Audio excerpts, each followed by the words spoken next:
Nous vous emmenons à présent au cœur de l'Amérique centrale, au Costa Rica, dans un hôtel pas comme les autres.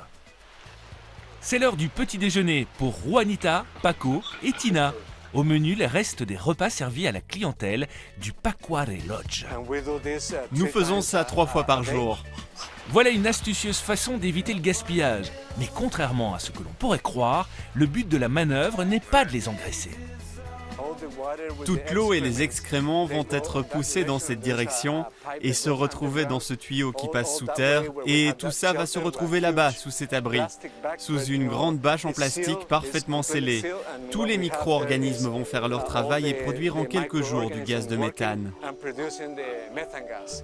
Bon, avant de découvrir comment ce gaz est utilisé, et je vous promets que c'est assez surprenant, on va d'abord vous dire où on est.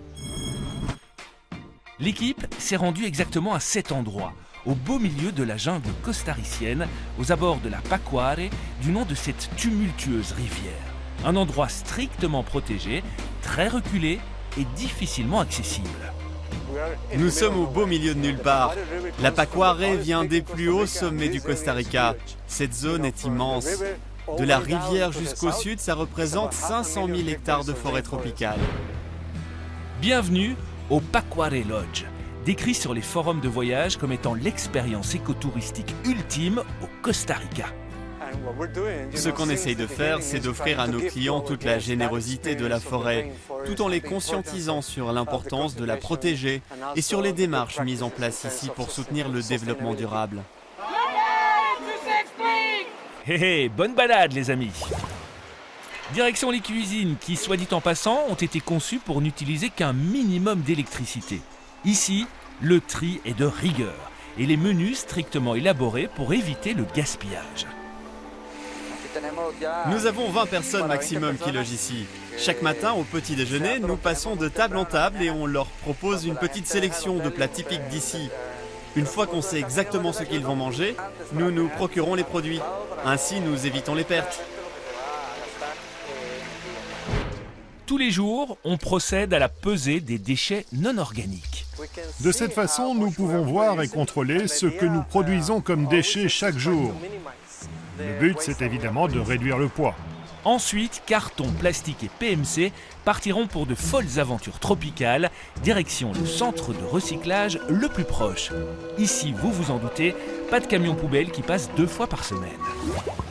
Quant aux déchets organiques, s'ils ne servent pas à nourrir les 3 petits cochons... Ah mais attendez, stop! Revenez au début. Oui, voilà. Ce gaz méthane produit par les excréments de Juanita et de 2 de ses camarades, vous vous en souvenez. Mais à quoi sert-il?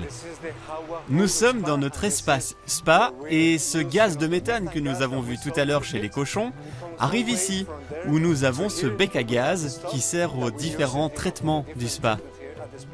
Utilisé par exemple pour chauffer les huiles de massage. C'est étonnant car nous avons un aperçu de tout le circuit des déchets qui proviennent de la cuisine. Plutôt futé. Quant aux autres déchets organiques donc, ils seront amenés par petites voitures électriques à environ 5 minutes du lodge dans l'antre du compostage. Ils seront stockés dans ce contenant pendant 2 jours. Après avoir extrait le liquide, ça restera là pendant 2 semaines. Et ensuite... Après, on va mélanger les déchets avec une sorte de semoule, de la mélasse et d'autres éléments riches en bactéries pour accélérer le processus de compostage. Oui, et après? Et au final, voilà ce qu'on obtient, le produit terminé. Un terreau organique, sans traitement chimique. Et ce produit va servir à nos jardins pour faire pousser de belles plantes et de belles fleurs.